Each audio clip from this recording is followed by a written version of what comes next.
चलिए बेटा, फिर हमारा आज का लेक्चर स्टार्ट करते हैं अपन, है ना। टॉपिक क्या चल रहा था हमारा लास्ट क्लास में, वो हमारा टॉपिक था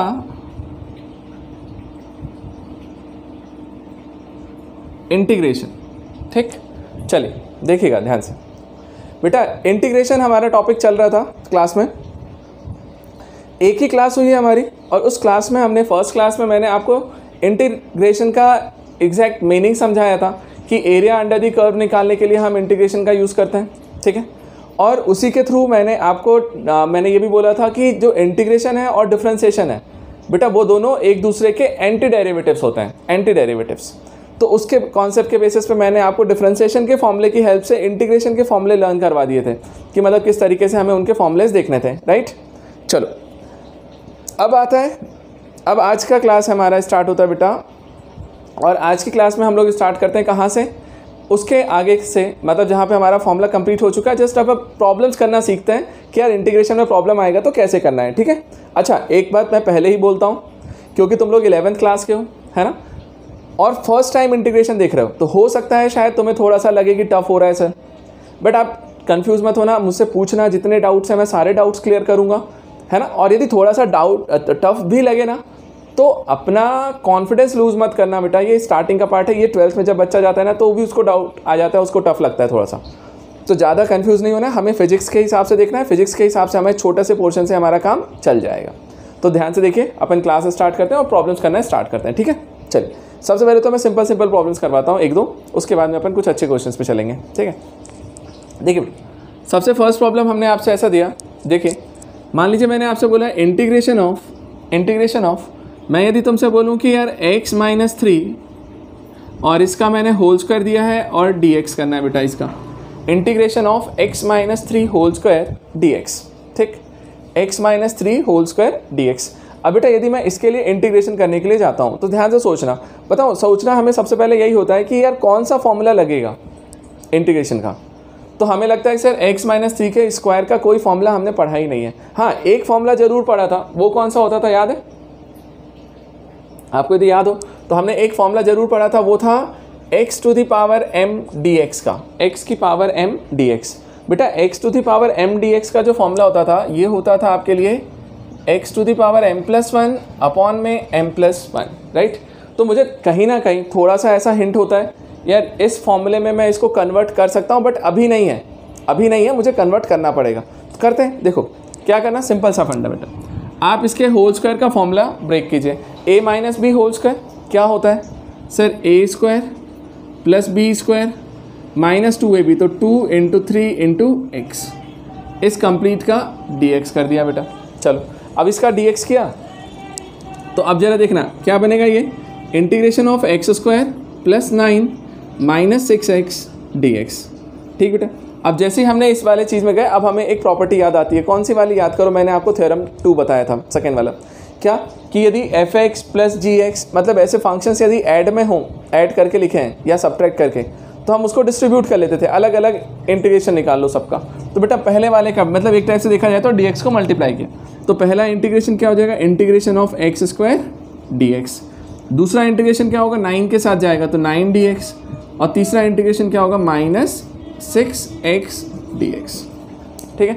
अब जरा सोचिए, इसे सॉल्व करने जाएंगे x²। अब बताओ इसमें कौन सा फॉर्मूला लग रहा है, देखना ध्यान से बेटा, ध्यान से देखना, यहाँ भी x है और ये भी dx है, दोनों सेम है ना, तो फॉर्मूला लगेगा x⁻m वाला। देखो ये भी x और ये भी x होता था, dx x⁻m, तो हम लिखते थे x⁻m+1 अपॉन m+1, वैसे लिखना बेटा यहाँ पे भी x⁻2+1 अपॉन में 2+1, फिर प्लस ये 9 बाहर आ जाएगा, क्योंकि हमने फर्स्ट प्रॉपर्टी देखा था, याद है हमें एक प्रॉपर्टी हमने देखी थी कि यदि कोई नंबर है कांस्टेंट मल्टीप्लाई में, तो कांस्टेंट को हम बाहर निकाल देते थे और इंटीग्रेशन ऑफ dx करते थे। तो 9 को मैंने बाहर निकाला, इंटीग्रेशन ऑफ dx है, और इंटीग्रेशन ऑफ dx क्या होता है, सिंपल लिख देता हूँ, उसको हम लिखते थे x। इंटीग्रेशन ऑफ dx क्या होता था, x, याद है सबको, फॉर्मूला दिया था मैंने। अच्छा यहाँ पे क्या हो जाएगा, 6 बाहर आ जाएगा constant, integration of x dx, x की पावर कितनी है 1, तो फॉर्मूला फिर से वही लगेगा, x⁻1 + 1 अपॉन 1 + 1, और लास्ट में सबके साथ में एक c कांस्टेंट, ठीक। चलो कितना बन गया बेटा, ये बना x³ / 3 + 9x, और ये हो गया होगा, देखो 2 से ये 6 कैंसिल हो जाएगा, तो बचेगा -3, और यहाँ पे x² प्लस सी, ये मेरा फाइनल आंसर है, रिजल्ट है। तो देखो ऐसे क्वेश्चंस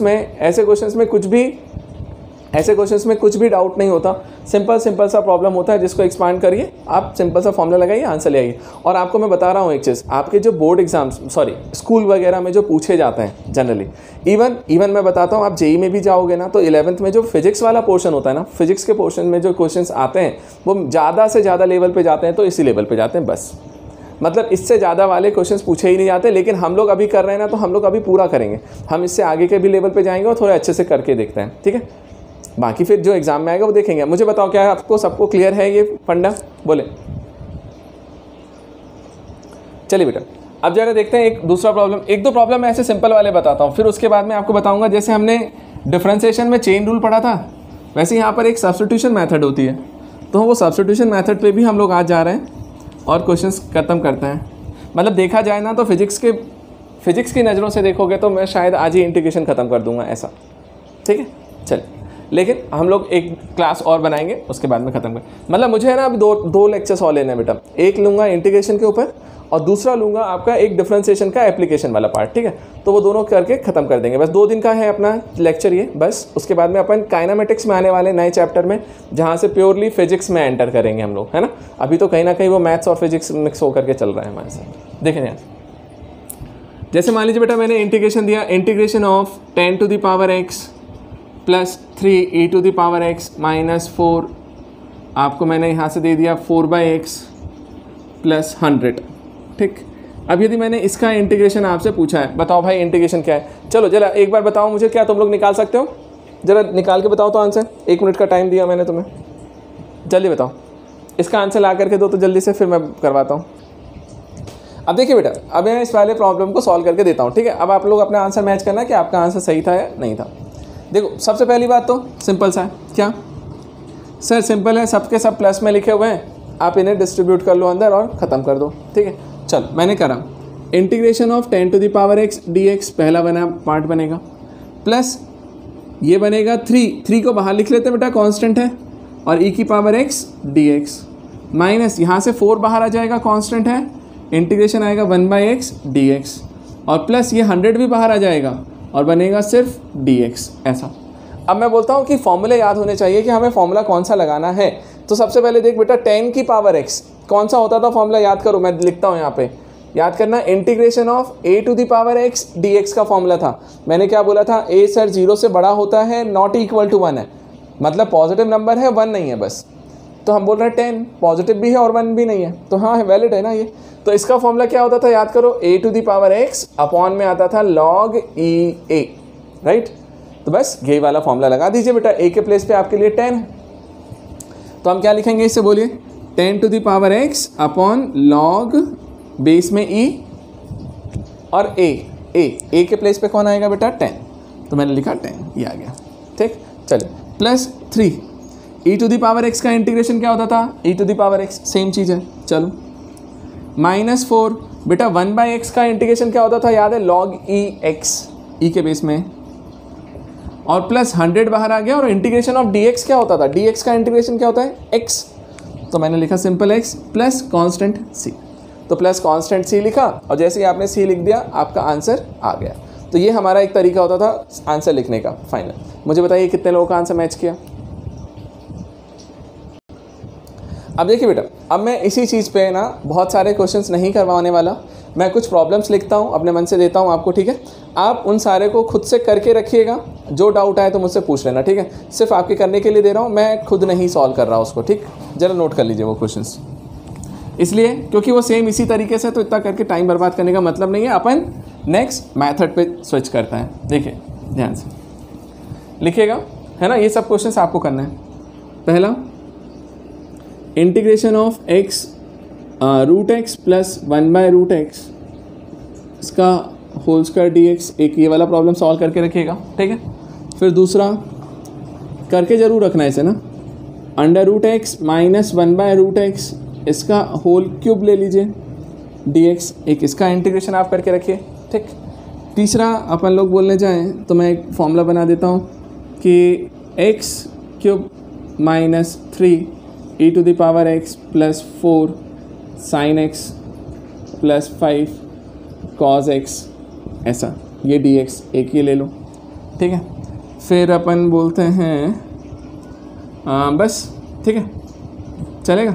और बस बेटा काफ़ी है ना। एक प्रॉब्लम मैं यहाँ पे करके देता हूँ बेटा, ध्यान से देखिएगा ज़रा, मुझे इसका आंसर दीजिए। तो integration of e to the power, अब ज़रा करके बताना है, देखना है कि मुझे क्या आपको आता है या नहीं आता है। e to the power 3 + 2x dx, e to the power 3 + 2x dx, ठीक है। अब ज़रा मुझे बता दो क्या आएगा। 2x नहीं है, 2 log ex dx। ज़रा मुझे इस वाले का एक इंटीग्रेशन का आंसर दे दीजिए। मैंने आपको एक प्रॉब्लम डिफरेंशिएशन में करवाया है, 1 मिनट के लिए टाइम दे रहा हूँ, आप ज़रा मुझे इसका आंसर दे सकते हो तो दो, देन मैं आपको सॉल्व करके बताता हूँ लास्ट। और बाकी ये 3 बेटा आपके लिए होमवर्क है ना, आप इसे नोट करके रखिएगा आपकी क्लास के लिए। ज़रा मुझे इसका आंसर दे दो, बस ये लास्ट प्रॉब्लम, उसके बाद में अपन नेक्स्ट मेथड पे स्विच करते हैं। आइए बेटा देखिए, अब इस वाले प्रॉब्लम को हम लोग सॉल्व करना सीखते हैं कि इसको कैसे करना था, ठीक है। ये वाला प्रॉब्लम तो आपने नोट कर लिया ना। चल मैं आपको कुछ फॉर्मूलेज लिखता हूँ यहाँ पे, ठीक है। ये फॉर्मूले हम लोग अभी डिस्कस भी करेंगे थोड़ी देर बाद, है ना। देखो ध्यान से बेटा, लॉग की मैंने एक प्रॉपर्टी बताई थी, लॉग m, यदि हम ऐसा लिखने जाएं लॉग e की power, log e m to the power n, तो हम उसको लिखते थे n सामने आ जाता है और ये बन जाता है log e m, ऐसा, ठीक है। एक चीज़ ये होता था। दूसरा तो देखो, सबसे पहला काम क्या करना है, आपको ये वाली प्रॉपर्टी लगानी। मैं ऑलरेडी डिफरेंशिएशन में करवा चुका हूँ सम, है ना बेटा, ध्यान दीजिएगा। क्या लिखेंगे आप इसे, e to the power 3 plus, अब एक चीज़ देख बेटा, ये जो था ना n log m को भी तो मैं m की पावर n बोल सकता हूँ ना। मतलब देखो, ये एक टाइप से बताऊँ तुम्हें, सिंपल से बताता हूँ। मदारी देखा है, मदारी, अरे जो बंदर का करतब दिखाता है, तो वो बंदर होता है ना, उसके ऊपर ये ऐसा सोचिए मदारी है, तो वो बंदर को यहाँ बिठा के रखता है, ठीक। फिर एक इंस्ट्रक्शन देता है कुछ, तो सीधे वो बंदर जो है ना वो जंप करके नीचे आता है, आ गया। तो बस ऐसे ही सोच ले कि ये m से मदारी है और उसके ऊपर ये n नाम का बंदर है, बस वो जंप करके सामने आ जाता है। तो ये सामने आ जाता है तो n सामने आ गया, बाकी बच गया log e m, ठीक। तो बंदरों को बंदर वाला एग्जांपल दिया मैंने, अब समझ में आ गया हो तो बताना मुझे कि यहाँ पे ये n है, log e x तो वही जैसा है, तो ये यदि नीचे आ सकता है तो वो अगले इंस्ट्रक्शन पे ऊपर भी तो जा सकता है, तो बस इसको ना ऊपर पहुँचा दो ऐसा, ठीक है। तो इसको मैं लिख सकता हूँ log e x का स्क्वायर, ठीक। चलो, एक तो मैंने ये प्रॉपर्टी लगा करके ये चीज़ समझा दी। चलो दूसरी चीज़ बताना लास्ट में, यदि तुम्हें नहीं आए तो। अब हमने एक और प्रॉपर्टी लगाई, कौन सी वाली है sir, a to the power m plus n को हम क्या लिख सकते थे sir, a to the power m, a to the power n, याद है एक्सपोनेंट की प्रॉपर्टी। या बेस सेम है तो दोनों के पावर ऐड हो जाते हैं, सेम चीज़ देखो यहाँ पर हमने क्या लिखा, a मतलब e है, उसकी पावर में m प्लस n है, m प्लस n। तो क्या मैं इसको ऐसा तोड़ सकता हूँ बेटा, e to the power m मतलब 3 into e to the power n मतलब log e x square dx, चलेगा। चलो तोड़ दिया। फिर एक और प्रॉपर्टी बताई थी, याद करिएगा बेटा, a की पावर में log a b यदि लिखा हुआ है, समझना मेरी बात, a के पावर में log है और वो भी a के बेस में ही है, मतलब ये दोनों चीज़ें यदि सेम है तो इसका आंसर सिर्फ b होता है, सिर्फ b, मतलब जो बचा हुआ है। अच्छा, ये सारी चीज़ें हम लॉग वाले टॉपिक में जा करके बाकायदा प्रूफ करके देंगे आपको मैथ्स में, ठीक है। फिजिक्स वालों को नहीं देंगे, है ना, फिजिक्स वालों के लिए काम करनी है, मैथ्स वालों को पूरा बताऊंगा। अब सुनो, log a b, तो ये सिंपल से देखो, e यहाँ पे भी है, उसके ऊपर log है, वो भी e के बेस में, दोनों चीज़ें सेम है, तो आंसर सिर्फ क्या आएगा, x स्क्वायर। तो मैंने लिखा e cube into x square dx। अब तुम्हारे दिमाग में एक सवाल उठेगा, सर e क्यूब का क्या करें, तो याद करो e की वैल्यू भी मैंने आपको बताई है, e जो होता है ना वो नियर अबाउट 2.7 है नंबर, तो एक टाइप से ये तो कांस्टेंट है, 2.7 का क्यूब करोगे तो कांस्टेंट ही होगा ना, तो कांस्टेंट तो इंटीग्रेशन से बाहर आ जाता है, बचेगा सिर्फ एक्स स्क्वायर dx। और इस एक्स स्क्वायर का क्या करते हैं भाई, बोलो, x की पावर m वाला फॉर्मूला था, याद है कौन सा, x to the power m dx का फॉर्मूला होता था x की power m plus 1 upon m plus 1, याद है, बस लगा दो इसमें। तो m प्लस 1 मतलब x की पावर 2 प्लस 1 अपॉन में 2 प्लस 1। तो बेटा आंसर क्या आ जाएगा बताओ, ये 3 हो गया, तो e क्यूब बाई 3 और ये बनेगा x क्यूब और लास्ट में एक कांस्टेंट c प्लस c। तो ये मेरा फाइनल आंसर था इस चीज़ का। मुझे बताओ क्या सबको क्लियर हुआ? क्लियर हुआ? ये सारे प्रॉपर्टीज़ मैंने बताए थे बेटा, याद रखिएगा। मैं आपको एक क्लास में ना लॉग की प्रॉपर्टीज़ भी डिस्कस करता हूँ बेटा सबके साथ, ठीक है? चलिए अब इसके बाद अपन चलते हैं बेटा। अब एक प्रॉब्लम बताते हैं आपको कि कहाँ पे हम फंसेंगे, अब उनको कैसे सॉल्व करना है वो ज़रा ध्यान से समझिएगा, ध्यान देना बेटा।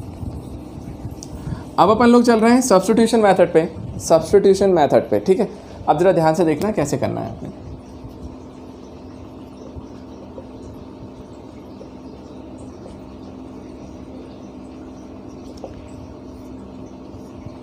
ठीक, ध्यान देना बेटा। सब्स्टिट्यूशन मेथड पे यदि हम लोग यहाँ पे जाने जा रहे हैं कि यार सब्स्टिट्यूशन वाले प्रॉब्लम्स को कैसे सॉल्व करोगे, सब्स्टिट्यूशन मेथड कैसे अप्लाई करोगे, तो ज़रा ध्यान से देखो। पहले तो प्रॉब्लम समझते हैं कि प्रॉब्लम कैसा आता है, ठीक है? देखिए ध्यान से बेटा, मान लीजिए मैंने आपसे दिया इंटीग्रेशन ऑफ, ध्यान से सोचना बेटा, मैंने बोला आपसे cos 2x dx, राइट? मैंने आपसे बोला कि sir integration of cos 2x dx निकालो, cos 2x dx। चलो अब मेरे को लगता है कि सर बहुत इजी है, cos x का डिफरेंशिएशन क्या होता है, साइन है, यहाँ पे 2x है तो sin 2x हो जाएगा, है ना? अब जरा एक चीज़ को समझना और समझना कि ये चीज़ वैसा नहीं है जैसा तुम सोच रहे हो। क्यों? ध्यान से देखो बेटा, याद करो हमारे पास जो फॉर्मूला होता था ना वो होता था cos x dx का, और हम उसको लिखते थे sin x प्लस c। अब खास बात, सबसे खास बात जो होती थी, जो चेन रूल में हमने डिफरेंशिएशन में पढ़ी थी, वही चीज़ यहाँ पे भी है। क्या? ध्यान देना बेटा, हम यहाँ पर x के रिस्पेक्ट में डिफरेंशिएट करते थे, dx लिखा है तो x के रिस्पेक्ट में होता था, तो सॉरी यहाँ हम x के रिस्पेक्ट में इंटीग्रेट कर रहे हैं, तो फंक्शन भी देखो यहाँ पर x का ही है। यदि यहाँ पर cos x है तो यहाँ पे भी dx है, मतलब जब दोनों जगह सेम चीज़ होती है ना, समझ रहे मेरी बात बेटा? क्या बोलना चाह रहा हूँ कि जब दोनों जगह सेम चीज़ होती है, मतलब यहाँ पर x है तो यहाँ पे भी dx है, समझना मेरी बात? ये x का फंक्शन है तो यहाँ dx है, तब मैं sin x बोलता हूँ। मतलब ये दोनों जगह पर सेम चीज़ें होनी चाहिए तभी हम उसको लिख सकते हैं, अदरवाइज नहीं लिख सकते। अब यहाँ पे दिक्कत क्या हो रही, जरा ध्यान से देखना। सर यहाँ पे dx तो है कि x के रिस्पेक्ट में डिफरेंशिएट कर रहे हो, तो यहाँ पर सिर्फ x होना चाहिए था, बट यहाँ पर 2x है, तो ये चीज़ मैच नहीं कर रही। अब ये चीज़ मुझे धोखा दे रही है कि अब मैं क्या करूँ, समझे मेरी बात? अब मैं क्या करूँ, वो मुझे ये धोखा दे रहा है, ये 2x धोखा दे रहा है। अब इस 2x को ख़त्म करने का क्या तरीका है, इसको सॉल्व करने का क्या तरीका है, ज़रा उसे ध्यान से समझो। अब ध्यान से समझो, जैसे 2x है, अब ये 2x तुम्हें दिक्कत दे रहा है ना, आप क्या करो, 2x को t सपोज करो। यहाँ पे ध्यान से देखना बेटा, चेन रूल जैसा नहीं है, यहाँ पे थोड़ा सा डिफरेंट होता है, ध्यान से देखिएगा। हमने इस 2x को थोड़ी देर के लिए, ध्यान देना बेटा, हमने इस 2x को थोड़ी देर के लिए क्या सपोज किया, t, ठीक है? अब देखो ध्यान से, आपने जैसे ही 2x को थोड़ी देर के लिए क्या सपोज कर लिया, t। अब बात आती है सर इसको सॉल्व कैसे करें, डिफरेंशिएट कैसे करें, मतलब क्या करें? तो सुनो मेरी बात, ध्यान से समझना मैं जो चीज़ लिखने जा रहा हूँ, ध्यान देना। मान ले बेटा मैंने इसको t मान लिया, 2x को, है ना? मैंने 2x को तो t सपोज कर लिया, तो ये चीज़ क्या बन गई मेरे लिए, cos t। बट बेटा अभी भी देखो एक धोखा है। क्या धोखा है यार? ये t है, t का फंक्शन है, और यहाँ x है तो दोनों अभी भी अलग ही ना, है तो अभी भी अलग, बट मुझे पसंद कौन आएगा मालूम है? मुझे dx पसंद नहीं आएगा, यहाँ पे मुझे यहाँ dx पसंद नहीं आएगा, मुझे यहाँ पे dt पसंद आएगा, क्योंकि t का फंक्शन है तो यहाँ dt होना चाहिए, ना कि dx। तो बात आती है सर अब dx को हटा के dt कैसे बनाएं, dx को हटा के dt कैसे बनाएं? तो देखो उसका सिंपल सा तरीका है, बिल्कुल रट लेना दिमाग में फिट करके। देखो क्या बोल रहा हूँ, सुनना। यहाँ पर इंटीग्रेट किसके रिस्पेक्ट में कर रहे थे, dx ना, x के रिस्पेक्ट में, तो ये जो होता है ना dx, उसी के रिस्पेक्ट में बेटा यहाँ पर डिफरेंशिएट कर दो दोनों साइड। कैसे? देखो मैंने लिखा d/dx, डिफरेंशिएशन कर रहे हैं अपन 2x का इधर से, तो इधर भी करूँगा मैं d/dx ऑफ t, मतलब दोनों की जगह सेम चीज़ें हो गई। देखो क्या आपसे बोला मैंने, d/dx, इधर भी x के रिस्पेक्ट, देखो ये dx है ना, इसीलिए मैंने बोला कि x के रिस्पेक्ट में इधर भी डिफरेंशिएट किया, इधर भी डिफरेंशिएट किया। अब सोचो क्या इसका डिफरेंशिएशन कर सकते हो? डिफरेंशिएशन का फॉर्मूला याद करो, 2 बाहर आ जाता है सर, और ये क्या बन जाएगा, d/dx ऑफ x, यहाँ भी dx और यहाँ भी dx। अच्छा इधर क्या है, इसको मैं लिख सकता हूँ dt/dx, चलो लिख दिया। अब देखना dx की वैल्यू कितनी होती है, 1, है ना? d/d, अरे dx गया ना, फॉर्मूला ही 1 होता था। चलो तो मैंने लिखा 2 इक्वल टू क्या हो गया बेटा, dt/dx। अब यहाँ से क्या आप dx की वैल्यू निकाल सकते हो? कैसे? dx को ट्रांसफ़र कर दो, तो dx इक्वल टू हो जाएगा dt/2। तो यहाँ से देखिए आपको dx की वैल्यू निकल के आ गई, dx इक्वल टू क्या निकल के आया, dt/2। ठीक है। चलो अब जैसे ही dx की वैल्यू dt/2 यहाँ से निकल के आई ना बेटा, इसे उठा करके आप इस फॉर्मूले में रख दीजिए। इसको रखेंगे तो क्या बन जाएगा बताओ मुझे। एक काम करें, सुनिए ध्यान से एक चीज़ बेटा, cos 2x dx था ना, आपने सीधे 2x को t बोल दिया ना, सीधे सीधे dx को हटा दिया करो, ये स्टेप मत लिखा करो। सीधे हम इस dx की जगह पे क्या लिख दें, वैल्यू dt/2। अब सुनो मेरी बात ध्यान से, अब ध्यान देना बस हो गया, मेरा आंसर आ गया। अब ज़रा समझना क्या बोल रहा हूँ यार, अपॉन में 2 आ रहा है ना, ये तो 2 मल्टीप्लाई में कांस्टेंट है, कांस्टेंट जो है वो इंटीग्रेशन से बाहर आ जाता है, ये वाला कांस्टेंट बाहर आ जाएगा, तो इसको मैंने 1/2 बाहर निकाला, ये फॉर्मूला बना integration of cos t dt। अब देखो यहाँ पर t है, यहाँ पे भी t है, दोनों सेम आ रहे हैं, तो x dx को sin x लिखते थे, तो t dt वाले को हम क्या लिख सकते हैं बताइए मैंने, तो यहाँ से लिखेंगे simple sin t plus constant last में। और अब वैल्यू पुट कर दो, t क्या था आपका 2x, तो मैं लिख रहा हूँ 1/2 sin 2x प्लस c, तो 1/2 sin 2x plus c, 1/2 sin 2x plus c, ये मेरा आंसर आ जाएगा। अब मुझे बताइए क्या आपको क्लियर है, क्या आपको क्लियर है?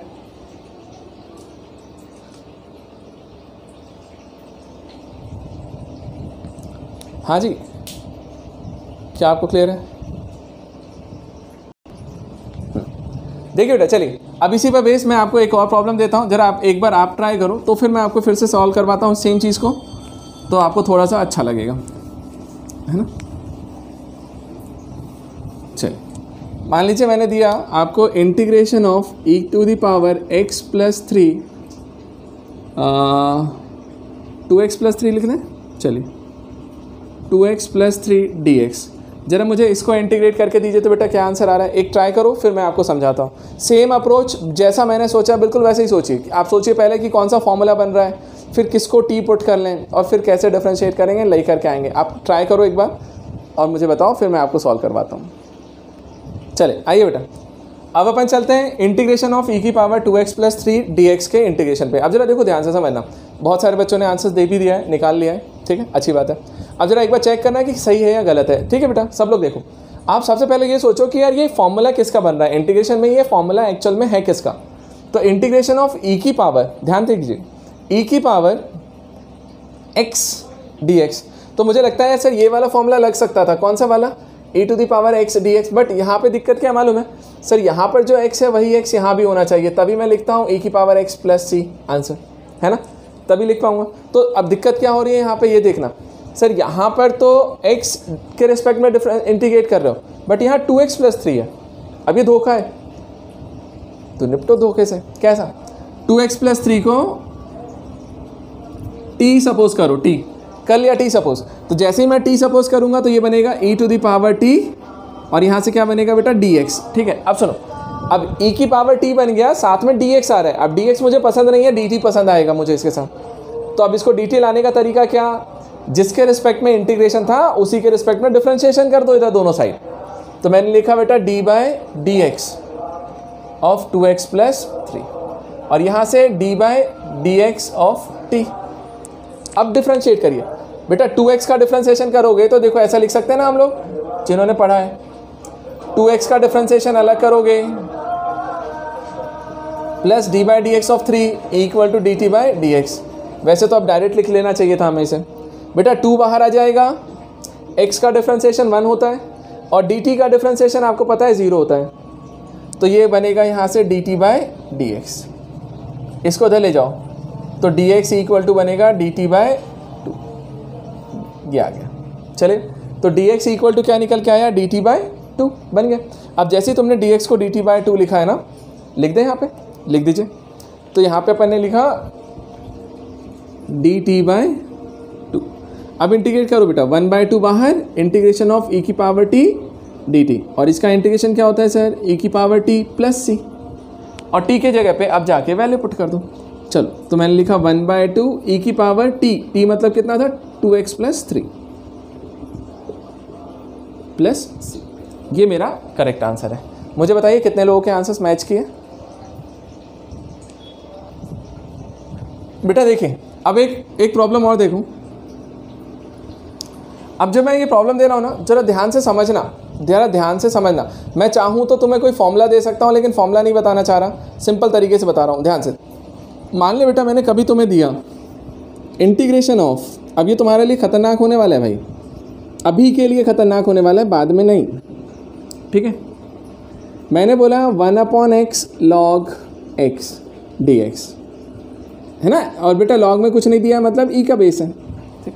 1/x log x dx, ज़रा मुझे एक बार इसका इंटीग्रेशन करके बताओ क्या हो सकता है। अब तुम यहाँ फंसने वाले हो, क्यों फंसने वाले हो सर, टी किसको बोले, हाँ जी चलिए मैं बताऊं, अब ज़रा ध्यान से समझो, एक फंडा समझ लो, एक क्वेश्चन का तरीका, ठीक है।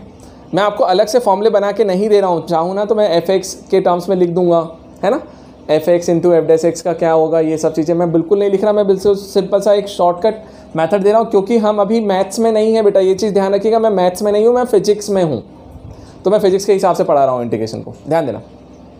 1/x log x, बेटा एक चीज़ सुनो, आपको क्या होता है, जैसे ये वाला आया तुम्हें लगेगा कि सर ये वाला प्रॉब्लम मुझसे बनना ही नहीं है, ध्यान देना ध्यान देना ध्यान देना, तुम्हें लगेगा बेटा यहाँ पे कि ये वाला प्रॉब्लम मुझसे बनना ही नहीं है, क्योंकि 1/x log x में तो समझ ही नहीं आ रहा किसको टी बोलें।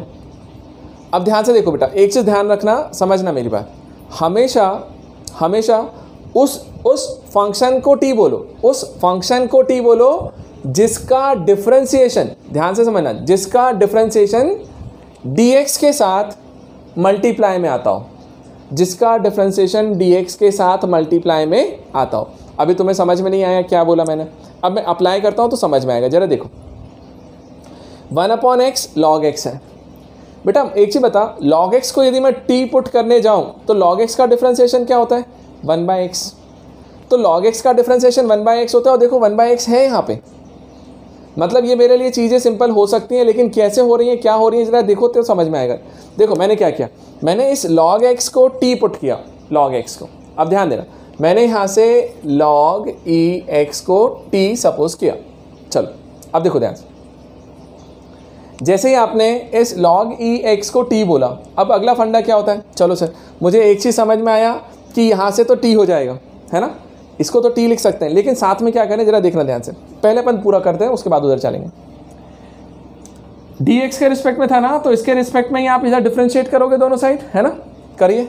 मैंने इधर डिफरेंशिएट किया तो d/dx किया किसका, log x का, और इधर से किया तो बेटा ये dt/dx हो गया दोनों तरफ।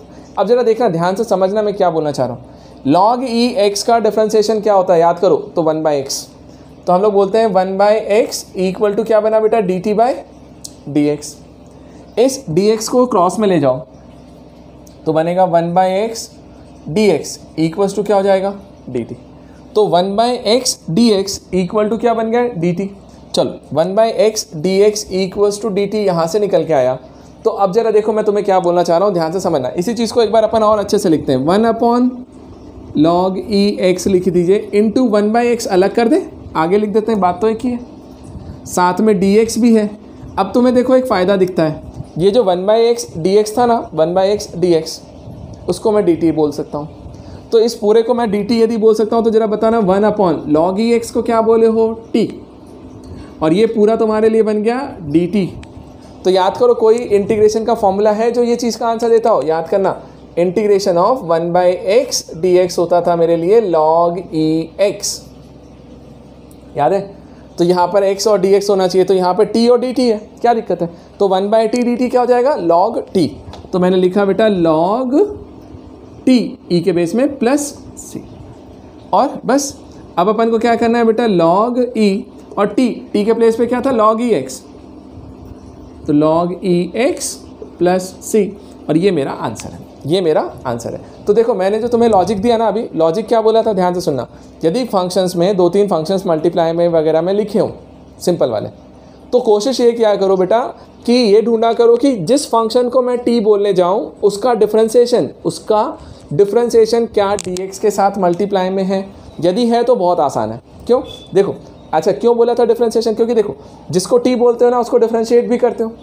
डिफरेंशिएट करते हो तो ये 1/x आता है ना बेटा, तो ये 1/x आया, इसको तुमने dx किया तो 1/x dx पूरा हट करके dt बन जाएगा ना, तो वो चीज़ मेरे लिए आसान हो जाती है और प्रॉब्लम कन्वर्ट हो जाता है। मुझे बताइए क्या समझ में आया बेटा,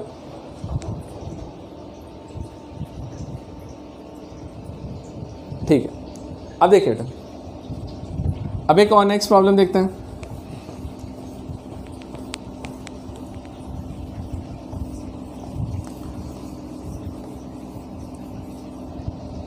मुझे बताओ जरा इसका आंसर क्या आएगा बेटा। e to the power sine x into cos x d x, e to the power sine x into cos x d x. जरा मुझे इसका आंसर दीजिए तो क्या आएगा। तुरंत आंसर है, ऐसा झटके में, चाहो तो ओरली बोल सकते हो बट ट्राई करके दो। अब देखिए बेटा कैसे करना था इस वाले प्रॉब्लम को सॉल्व, है ना, ध्यान देना। सिंपल सा था। देखो एक चीज़ तो सबसे पहले ये देखा करो कि फॉर्मूला किसका बन रहा है। अरे तुम्हें दिख रहा है ई की पावर साइन एक्स, मतलब हो ना हो बनेगा ई की पावर एक्स डी एक्स ही, मजबूरी है। और सुनो एक चीज़, यदि तुम साइन एक्स को टी पुट करते हो तो क्या साइन एक्स का डिफ्रेंसिएशन कॉज एक्स होता है? हाँ, तो कॉज एक्स है और वो कॉज एक्स डी एक्स के साथ मल्टीप्लाई में भी है। तो यदि किसी भी चीज़ को जिसको टी बोलने जा रहे हो, यदि उसका डिफ्रेंसिएशन डी एक्स के साथ मल्टीप्लिकेशन में बने तो तब तो बेहतर है, बेस्ट है, तो सॉल्व हो जाएगा। तो बस यही करो ना। अपन ने साइन एक्स को टी सपोज किया, जैसे ही मैंने साइन एक्स को टी सपोज किया तो अब क्या हो जाएगा जरा देखो। ये एक्स के रिस्पेक्ट में बात हो रही थी तो दोनों तरफ एक्स के रिस्पेक्ट में डिफ्रेंशिएट करेंगे। तो मैंने डी बाई डी एक्स किया बेटा, इधर देखो। तो d by d x of sine x equal to d t by d x कर दिया। चलिए अब जैसे ये वाला काम हो गया ना, D by d x of sine x और इधर से D t by d x. अब क्या करें, देखो साइन एक्स का डिफ्रेंसिएशन क्या होता है, कॉज एक्स, और ये जो डी एक्स है इधर चला जाएगा, इक्वल टू बनेगा डी टी, ये बन गया। अब इस वाले फॉर्मूले में आपको क्या मिलेगा बेटा, e to the power t, और ये cos x d x complete replace हो जाएगा डी टी से। ठीक, तो मुझे बताओ e to the power t d t, e to the power t d t, है ना। अब बन गया फॉर्मूला। तो आंसर क्या आएगा, सिर्फ e to the power t plus c, और टी के प्लेस पे क्या आएगा बेटा, ई की पावर साइन एक्स प्लस सी। ये आंसर है। मुझे बताइए क्या समझ में आया सबको, क्या समझ में आया, और कितने लोग का आंसर मैच किया। आइए अब अपन नेक्स्ट वाला प्रॉब्लम देखते हैं बेटा यहाँ पे। अब नेक्स्ट प्रॉब्लम मैंने देखा क्या, चलिए मैं लिख के देता हूँ। अब जरा इसका आंसर मुझे दे देना यार सब लोग, है ना। चलिए ऐसा लिखता है, इंटीग्रेशन ऑफ, सोचिएगा, है ना, cos tan inverse x upon में 1 plus x square D x.